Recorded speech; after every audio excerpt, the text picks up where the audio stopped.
Hello guys, so you all are welcome in your channel Beyond Imagination. So today I am going to start a new topic on previous chapter from chemistry. So today हम लोग इस chapter को finish कर देंगे और आज हम लोग इस चैप्टर के कुछ क्वेश्चन आंसर भी देखेंगे। ठीक है, तो यहाँ से शुरू करते हैं। सो हम लोगों ने पिछले जो चैप्टर्स थे, पिछले जो पेजेस थे, वहाँ तक पढ़ा था कि मैटर किससे बना होता है, मैटर की क्या क्या फॉर्म होती हैं और मैटर का एक्चुअली में लाइफ में इम्पोर्टेंट क्या है। ठीक है, क्या इम्पोर्टेंट रोल है, क्या ये रोल प्ले करते हैं हमारी जो रोज़ की डेली लाइफ में। जो फर्स्ट पॉइंट है, matter is made up of small particles. या दैट्स ट्रू, क्योंकि जो भी मैटर होते हैं ना वो हमेशा एक स्मॉल पार्टिकल से मिलकर बने होते हैं। ठीक है, तो हमने पहले बताया भी था स्मॉल पार्टिकल्स की जगह तुम यहाँ पे बोल सकते हो कि टिनी पार्टिकल्स। ठीक है, कि मैटर जो है बहुत ही टिनी पार्टिकल से मिलके बने होते हैं। ठीक है, तुम ये भी बोल सकते हो। ठीक है, सेकंड पॉइंट है कि matter around us exist in 3 states, solid, liquid and gases. ये भी मैंने बताया था कि जो मैटर है वो 3 फॉर्म में पाया जाता है, सॉलिड, लिक्विड एंड गैस। ठीक है, सॉलिड का तुम्हें पता है सॉलिड का क्या रोल होता है। सॉलिड का एग्जांपल दें, तुम्हारा वुड हो गया, ये तुम्हारा ब्रिक हो गया। ठीक है, ये सारे एग्जांपल्स हैं सॉलिड के। और लिक्विड के तुम्हारा जो ऑयल आ गया, ठीक है, वाटर आ गया, H2O वगैरह, ये सारे एग्जांपल्स हैं तुम्हारे लिक्विड के। एंड तुम्हारे गैस जानते हो, LPG हो गई, CNG हो गई। ठीक है, ये सारी गैसेस, नाइट्रोजन हो गई, CO2 हो गई, O2 हो गई, ऑक्सीजन हो गई, ये सारी गैसेस हैं। ठीक है, तो ये भी हम लोगों ने देखो, आज ये लास्ट वीडियो है इस चैप्टर की, इसमें हम लोग जो पॉइंट्स बचे हैं वो भी फिनिश कर देंगे और कुछ क्वेश्चंस हैं वो भी आज हम लोग इस चैप्टर में देख लेंगे और इसको आज खत्म कर देंगे। आई नो कि इस चैप्टर की कुछ वीडियोस थोड़ी बड़ी हो गई हैं, बट नेक्स्ट चैप्टर से ट्राई करेंगे कि जो भी वीडियो हम लोगों ने बनाई है वो कम लेंथ की रहें और इजीली वो फिनिश कर पाएँ। ठीक है, थर्ड पॉइंट है the force of attraction between the particles are maximum in solid. Obvious सी बात है, कोई सॉलिड अगर तुम्हारा सॉलिड नेचर का जो पार्टिकल होगा उसमें जो इंटरेक्शन, जो फोर्स होगी वो बहुत ही कम होगी एज कम्पेरिजन टू तुम्हारी लिक्विड एंड गैसेस। तो अगर इसका कोई ऑर्डर पूछे तुमसे सॉलिड, लिक्विड और गैस का, तो सबसे पहले किसका आएगा? सॉलिड का आएगा, देन तुम्हारा लिक्विड।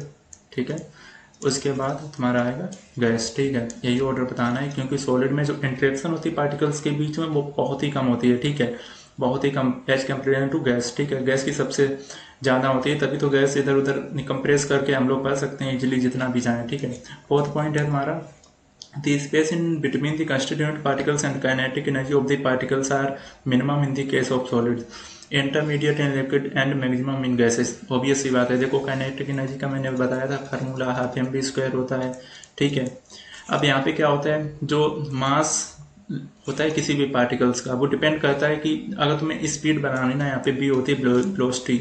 ठीक है, वेलोसिटी ऑफ पार्टिकल्स। ठीक है, अगर जितनी तुम वेलोसिटी बढ़ा दोगे ना, जैसे मास यहाँ पे 1 kg है। ठीक है, 1 kg, और यहाँ पे जो वेलोसिटी होती है ना वो उसकी डबल होती है, स्क्वायर होती है। तो इसलिए अगर इसमें जो इंटरेक्शन होगा पार्टिकल्स के बीच में कम होगा, तो वहाँ पे जो एनर्जी है, काइनेटिक एनर्जी, वो बहुत ही मिनिमम रहेगी।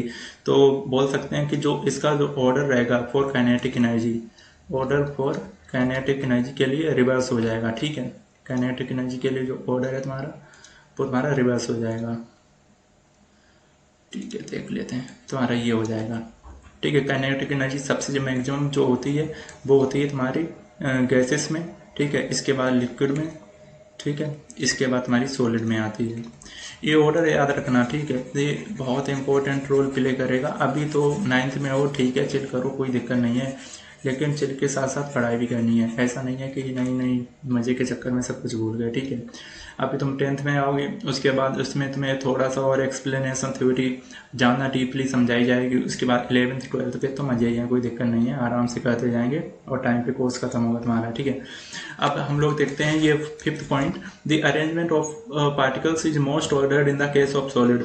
ऑब्वियस सी बात है, जो सॉलिड होते हैं ना उसमें जो अरेंजमेंट होता है पार्टिकल्स का वो एक ही क्रम में चलता है। अब जैसे गैसेस होते हैं, गैसेस में जो पार्टिकल्स का जो नेचर होता है वो रैंडमली मूव करते हैं, जैसे इधर से गया इधर से गया। ठीक है, इनकी कोई पार्टिकुलर डायरेक्शन नहीं होती है, इधर उधर मूव करते रहते हैं। तभी तुमने देखा होगा रोड पे जो हम लोग चलते हैं, जो कंटेनर में गैस जाती है वो हमेशा राउंड सर्कल का मिलता है, वो तुम्हें स्क्वायर टाइप का नहीं मिलता, क्योंकि जो ये पार्टिकल्स होते हैं ये मूव करते हैं रैंडमली।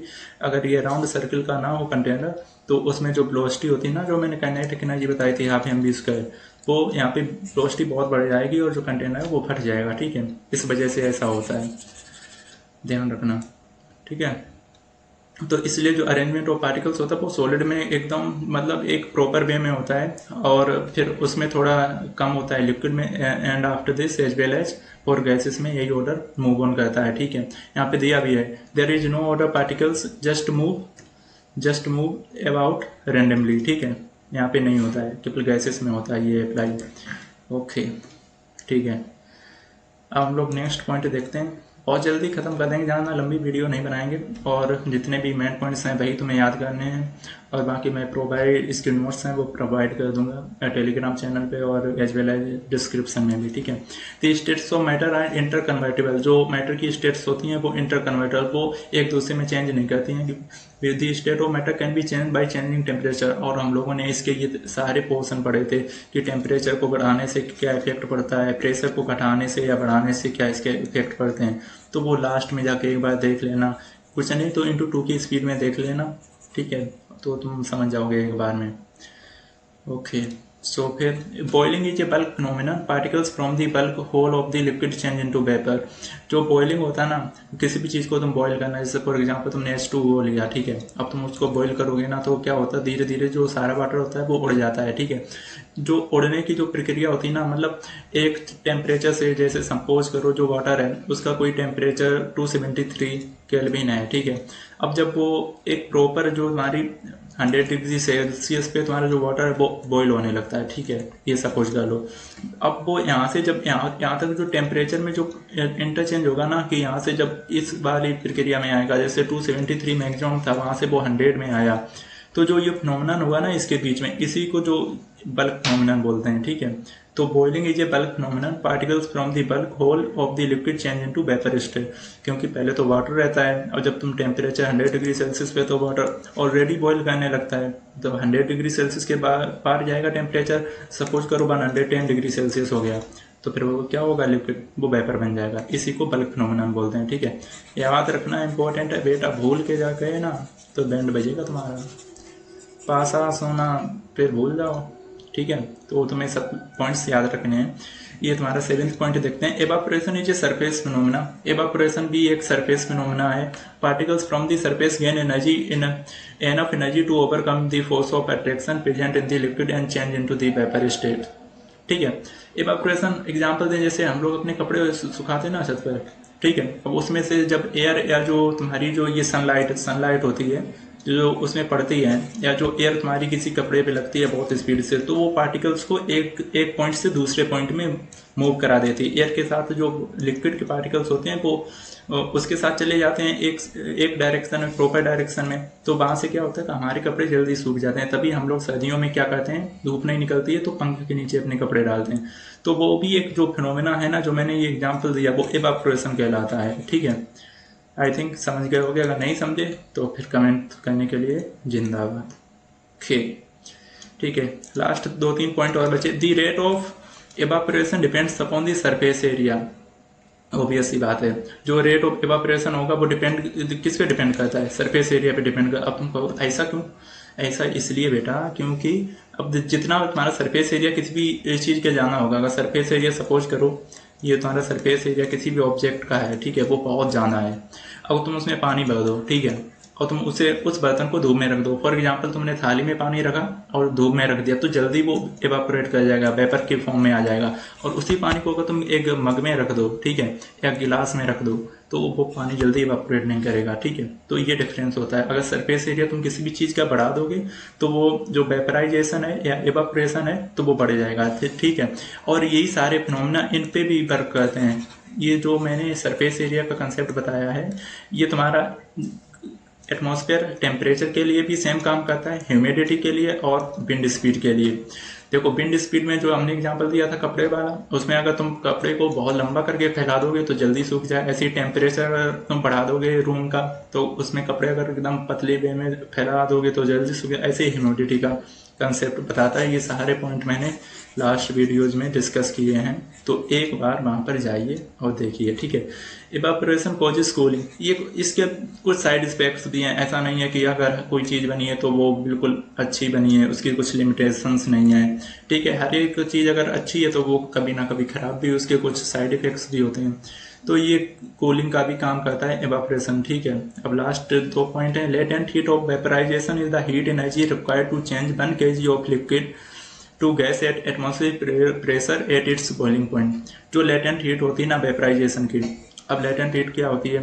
फॉर एग्जांपल, जो जैसे तुमने किसी भी ऑब्जेक्ट को बॉईल किया, ठीक है, बॉईल किया उसे, और उसे एनर्जी लगनी चाहिए थी, सपोज करो 100 डिग्री सेल्सियस पे वो ऑब्जेक्ट बॉईल हो गया। ठीक है, 100 डिग्री सेल्सियस पे वो बॉईल हो गया, बट 100 डिग्री सेल्सियस जो है ना, इसकी ये मैक्सिमम है, यानी कि मिनिमम अमाउंट मान लो, इस पे तो हो ही जाता है। बट हुआ क्या, जब तुमने बॉईल करने के लिए अपने घर पे या चूल्हे पे रखा, जो रसोई गैस होती है, वो हो गया 98 डिग्री सेल्सियस पे ही बॉईल हो गया। तो तुम्हारी जो 100 माइनस 98 जो करके जो माइनस करोगे ना, जो तुम्हारी अमाउंट आएगी ना, वो तुम्हारी लेटेंट हीट होती है। ठीक है, यानी कि होना चाहिए था 100 डिग्री सेल्सियस पे मिनिमम, या 100 डिग्री सेल्सियस के उस पार 101 पे हो जाता, कोई नहीं चलता, लेकिन वो पहले ही हो गया 98 पे, उसी को बोलते हैं लेटेंट हीट। ठीक है, सिंपल वे में एग्जाम्पल के थ्रू समझ में आएगा। Okay, so today's topic is last point.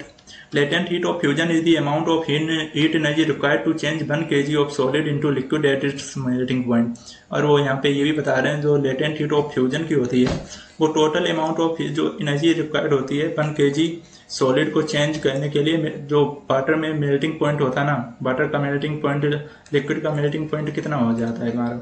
273 + 100।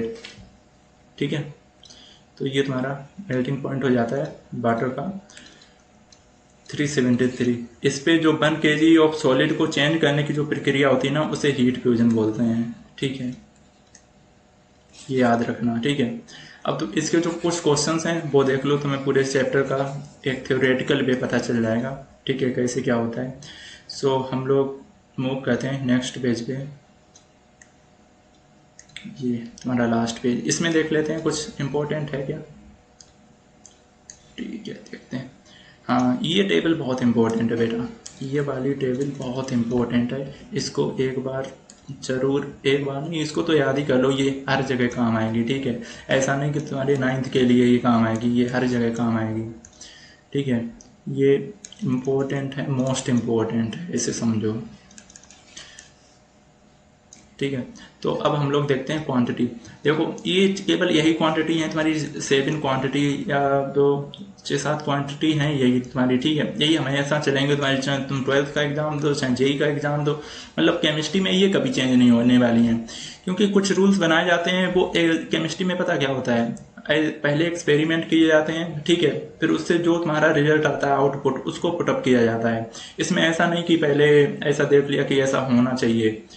तो यहाँ पे कुछ ऐसी जो ये लिखा ना मेजरेबल क्वांटिटी, इसमें पहले ये एक्सपेरिमेंट किया गया है। ठीक है, तब ये क्वांटिटी लिखी, ये नेवर कभी नहीं चेंज होंगी लाइफ में, ये यूनिवर्सल ट्रुथ हैं। ठीक है, और केमिस्ट्री में ऐसे बहुत सारे ऐसे केसेस आएंगे, बहुत सारे चैप्टर्स हैं जिसमें पोस्टुलेट्स वगैरह चेंज होते रहते हैं। किसी ने इसकी डिस्कवरी की, बोन का पोस्टुलेट चेंज हो गया। अभी बहुत सारे चैप्टर आएंगे, बहुत मजे आने वाले हैं। ठीक है, तो सब लोग अपने अपने टाइम पे आ जाया करो और पढ़ के चुपचाप यहाँ से निकल लिया करो।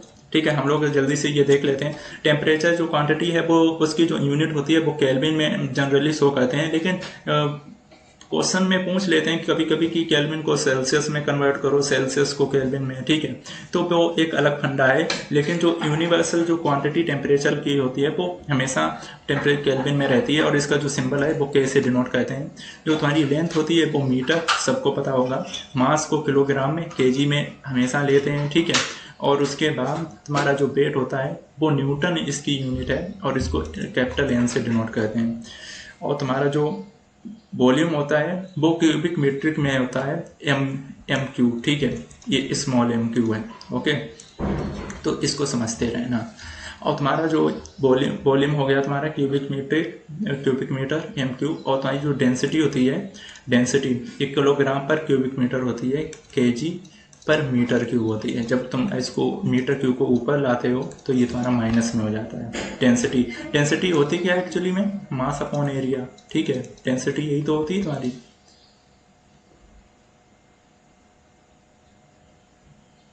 डेंसिटी होती है तुम्हारी मास बाई। ठीक है, अगर मास बढ़ेगा तो इसका जो वॉल्यूम है वो डिक्रीज हो जाएगा। ठीक है, डेंसिटी डिपेंड करती है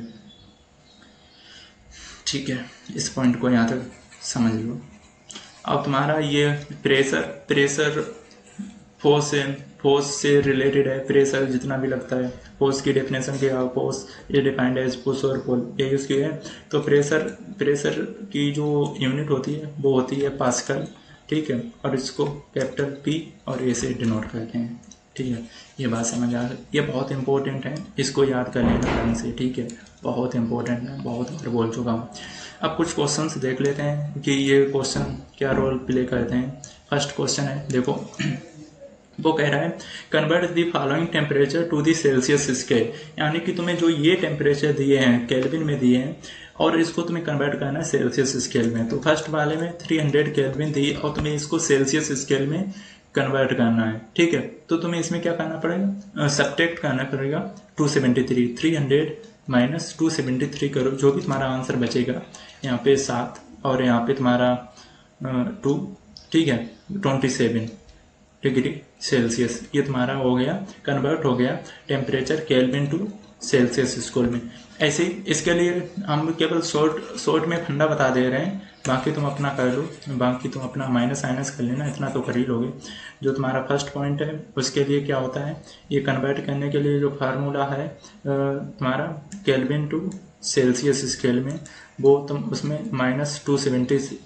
माइनस का 273 सब्ट्रैक्ट कर लोगे, बस तुम्हारा काम हो जाएगा 273, ठीक है, ये तुम्हें करना है और तुम्हारा ये यहाँ पे आंसर मिल जाएगा 273, यहाँ से सब्ट्रैक्ट कर दोगे, जैसे 300 माइनस 273 करोगे, जो भी तुम्हारा आंसर आएगा, शायद 27 आएगा तो तुम्हारा आंसर। और ऐसे ही 573 माइनस 273 करोगे तो तुम्हारा जो भी आंसर आएगा वो तुम्हारा सेल्सियस में गिवन होगा, ठीक है।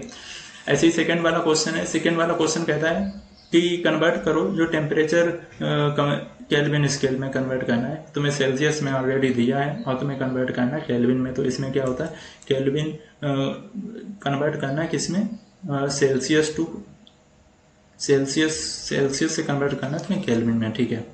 तुम्हें सेल्सियस से कन्वर्ट करना है केल्विन में, तो इसमें तुम्हें ऐड कर देना है 273 नॉर्मली, ठीक है।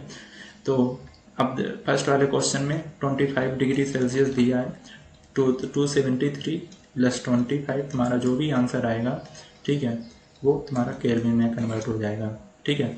ऐसे ही तुम 373 में 273 ऐड कर लोगे, जो भी तुम्हारा आंसर आएगा यहाँ पे वो तुम्हारा केल्विन में आ जाएगा, ठीक है। ये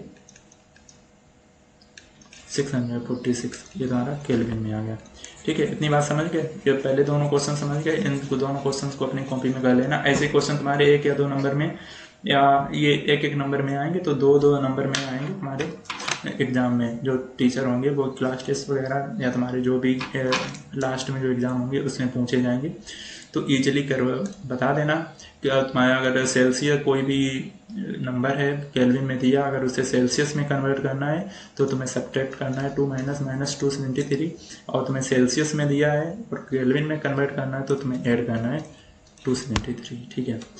अब थर्ड वाला क्वेश्चन देखते हैं। देखो अब थ्योरली हम बताएंगे, हम ज़्यादा डीप में नहीं जाएंगे, ठीक है, और बाकी तुम कर लेना, मैंने पूरा चैप्टर पढ़ाया है, और कोई भी मिस्टेक्स आए तो एक बार वीडियो देख लेना, सारे कंसेप्ट बताए, ठीक है। यहाँ पे कहते हैं give reason for the following, give reason बताने तुम्हें। Naphthalene balls disappear with time without leaving any solid, जो इन्होंने पूछा है कि जो नेफ्थलीन बॉल्स होती हैं ना वो डिसअपियर हो जाती हैं टाइम के साथ विदाउट लिविंग एनी सॉलिड, ऐसा क्यों होता है, ऐसी क्या उसमें प्रक्रिया होती है कि जो नेफ्थलीन की गोलियां होती हैं, नेफ्थलीन गोलियां एक्चुअली जो हम लोग ने कपड़ों वगैरह में रख लेते हैं या पे जो टॉयलेट वगैरह में रखी जाती हैं, वो नेफ्थलीन की वाइट कलर की आती हैं, ठीक है, वो नेफ्थलीन की गोलियां होती हैं। वो तुमने देखा होगा जैसे जैसे डे बाई डे वो धीरे धीरे ख़त्म हो जाती हैं, उनकी स्मेल भी ख़त्म हो जाती है। तो उन्होंने पूछा वो धीरे धीरे डिसअपियर हो जाती हैं, गायब हो जाती हैं, और वो कोई भी सॉलिड नहीं बचता वहाँ पे, ऐसा क्यों, इसका रीजन तुम्हें सर्च करके अपने मन से इसी किताब को पढ़ के तुम्हें देना है, ठीक है। मैं नहीं बताने वाला, सिंपल सा क्वेश्चन है, क्यों ऐसा होता है, क्यों, वो सब बताए, तीनों स्टेप बताइए सॉलिड लिक्विड गैस की, ठीक है, क्या क्या होता है, तो तुम्हें इतना समझ आ गया होगा, ठीक है।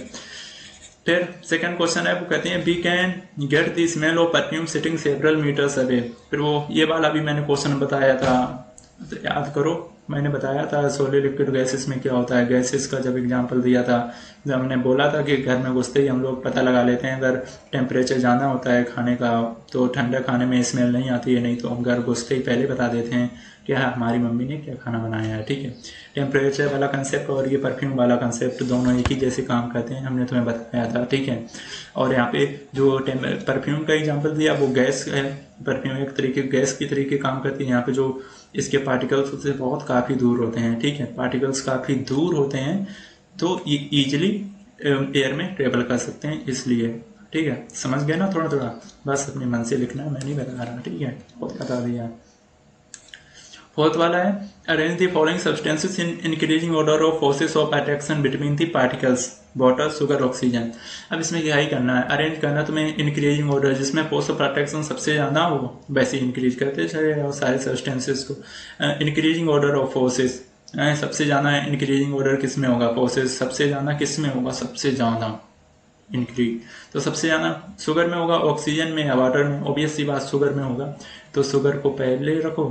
ठीक है, फिर उसके बाद बोलता है वाटर में होगा, फिर उसके बाद ऑक्सीजन में। तो ये कौन सा फॉर्म कर रहा है, ये तुम्हारा सॉलिड हो गया, ये तुम्हारा लिक्विड हो गया। ठीक है, और ये तुम्हारा गैस हो गया। ठीक है, सिंपल सा क्वेश्चन ऐसे करवा चुके हैं। What is the physical state of water. ठीक है, फिजिकल स्टेट ऑफ वाटर होती है 0 डिग्री सेल्सियस पे, हमेशा याद रखना। ठीक है, ये तुम्हारी फिजिकल स्टेट ऑफ वाटर है 0 degree Celsius, always remember this point.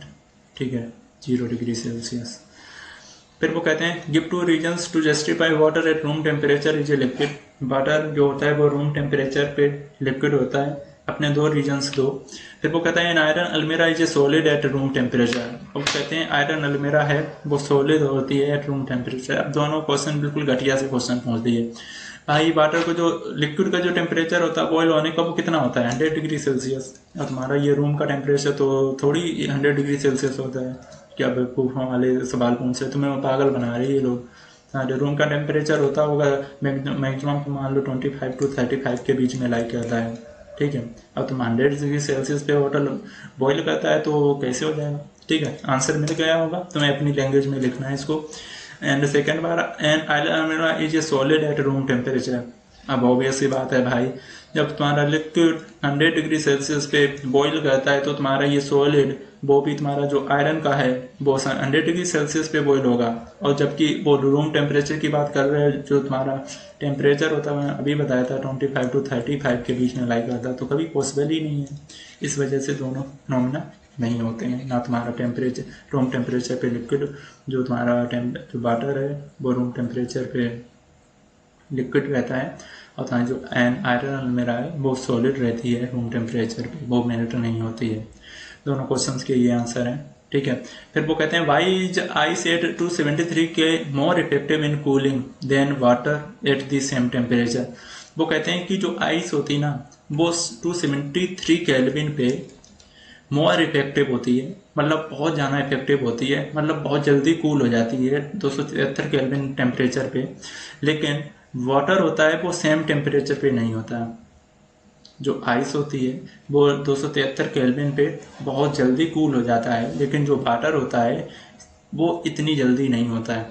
उसके बाद ये एक बहुत लंबा फिनोमेना है, कभी टाइम मिलेगा किसी भी चैप्टर में तो इसको मैं डिस्क्राइब कर दूंगा कि ऐसा क्यों होता है। 273 मैंने जैसा कि बताया था केल्विन्स को अगर तुम्हें केल्विन से सेल्सियस में कन्वर्ट करना है तो तुम्हें -100 डिग्री -273 करना पड़ेगा, और तुम्हें सेल्सियस से केल्विन में जाना है तो तुम्हें ऐड करना पड़ेगा। तो यही फिनोमेना यहाँ पे होता है। जब तुम्हारी आइस होती है ना 273 केल्विन पे, ये ऐसे समझो ये तुम्हारा एक वैसा पॉइंट है जहाँ पे ना तुम इधर नीचे गिरोगे ना तुम मतलब बीच में खड़े हो, तुम इधर आए तो इधर गिरोगे, इधर आए तो इधर गिरोगे। तो ऐसे ही फिर जो आइस होती है ना वो 273 जो इफेक्टिव कूलिंग होता है, क्योंकि ये +23 है तो यहाँ पे कूलिंग तो होगी ज़्यादा, और यहाँ पे -27 है। फिर वो कहता है बैटर लिक्विड की तुम्हें प्रॉपर्टी पता है कि 100 डिग्री सेल्सियस पे तो बॉयल होता है, फिर उसको वेपर बनना है, तो उसमें ये लंबा फिनोमेना काम करता है। ठीक है, इतनी जल्दी नहीं हो सकता।